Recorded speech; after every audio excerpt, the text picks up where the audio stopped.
Dans Matthieu 24, versets 42 à 44, nous lisons « Veillez donc ». Ce « veillez donc » est un leitmotiv qui revient tout le long des textes qui nous parlent du retour de Jésus. « Veillez donc, car vous ne savez pas quel jour votre Seigneur viendra. Comprenez bien ceci, si le maître de la maison savait à quel moment de la nuit le voleur doit venir, il resterait éveillé et ne le laisserait pas pénétrer dans sa maison. C'est pourquoi, vous aussi, tenez-vous prêts, car le Fils de l'homme viendra à l'heure que vous ne pensez pas. Veillez donc, veillez donc. Si le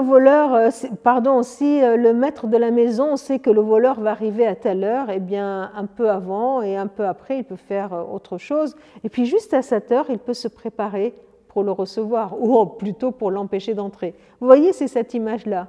Mais comme il ne sait pas quand est-ce qu'il va venir, alors il doit être sur ses gardes tout le long. Il doit veiller tout le long. C'est cette image qui nous dit, mais puisque nous ne savons pas l'heure du retour de Jésus, alors veillez, veillez.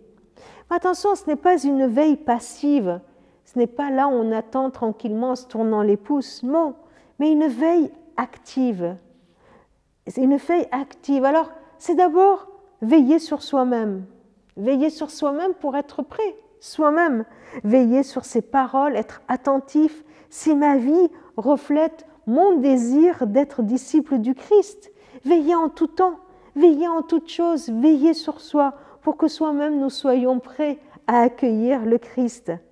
Vivre ce jour qui est le mien comme si c'était le dernier jour, ou plutôt comme si Christ allait revenir là maintenant. Alors, que ferions-nous ?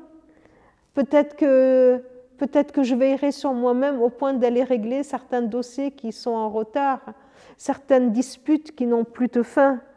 Peut-être que je devrais veiller sur moi-même et régler plein de choses dans ma vie, parce que je veux veiller, je veux être dans l'attente impatiente du retour de Jésus.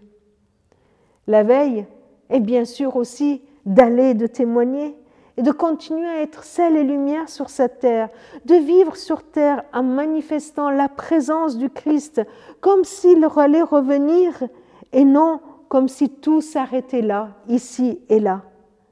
Qu'est-ce que cela changerait dans ton quotidien si Jésus revenait là maintenant ?